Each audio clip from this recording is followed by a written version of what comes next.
T'as vu, il y a un cosmonaute. Viens, on va le dire à maman.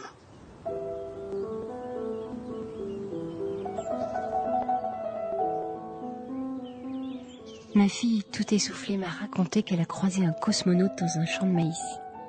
J'ai souri, puis j'ai répondu « Non, Alix, c'est un agriculteur. » J'ai réalisé que le monde agricole avait profondément changé.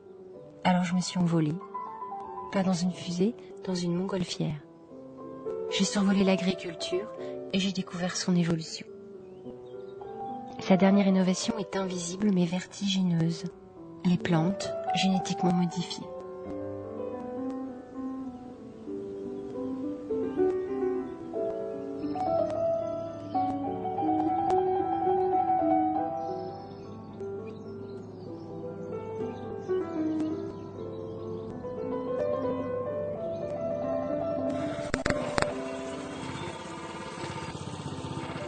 La nature a toujours été inventive en diversité et en beauté.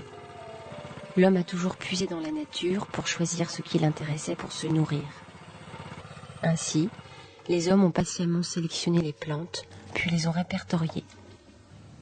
Au XIXe siècle, les sélectionneurs ont continué à croiser les plantes de façon empirique pour produire davantage. Pour comprendre la transmission des gènes, il faut remonter au sexe, c'est-à-dire à la fleur.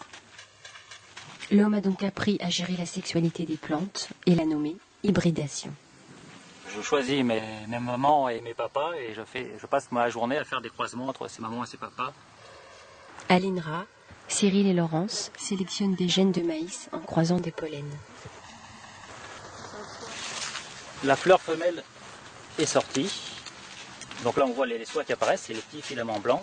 Elle est prête à recevoir du pollen. On va recueillir ce pollen, on va enfermer la plante mâle dans un grand sac. C'est un préservatif, ça? C'est un préservatif en papier.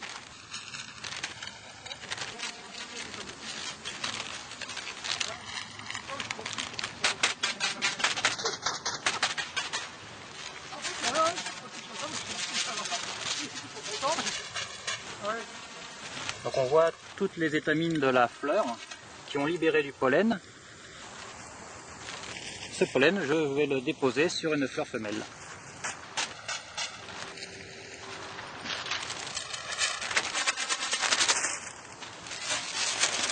Donc là, le pollen s'est déposé sur les soies et je vais pouvoir fermer le grand sac.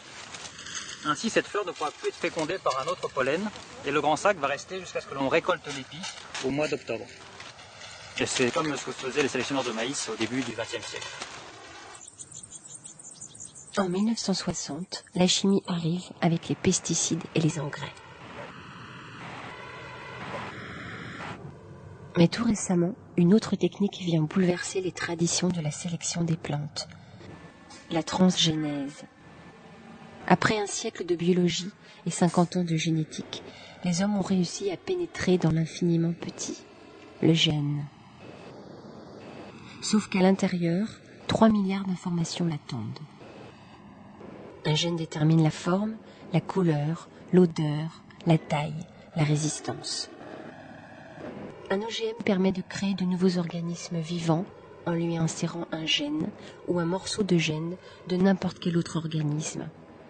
Une manière de créer et de modifier toutes les espèces qui nous entourent, les bactéries, les plantes, les animaux.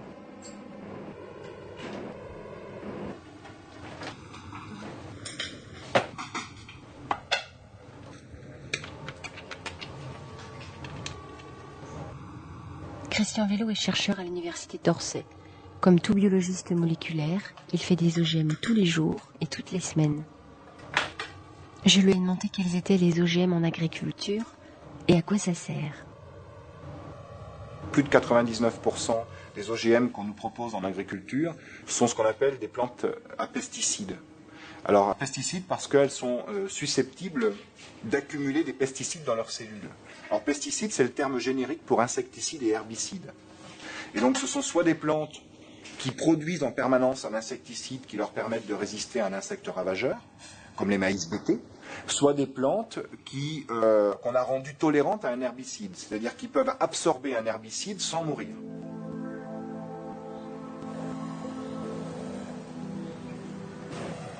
Je pensais que les plantes OGM étaient sans pesticides.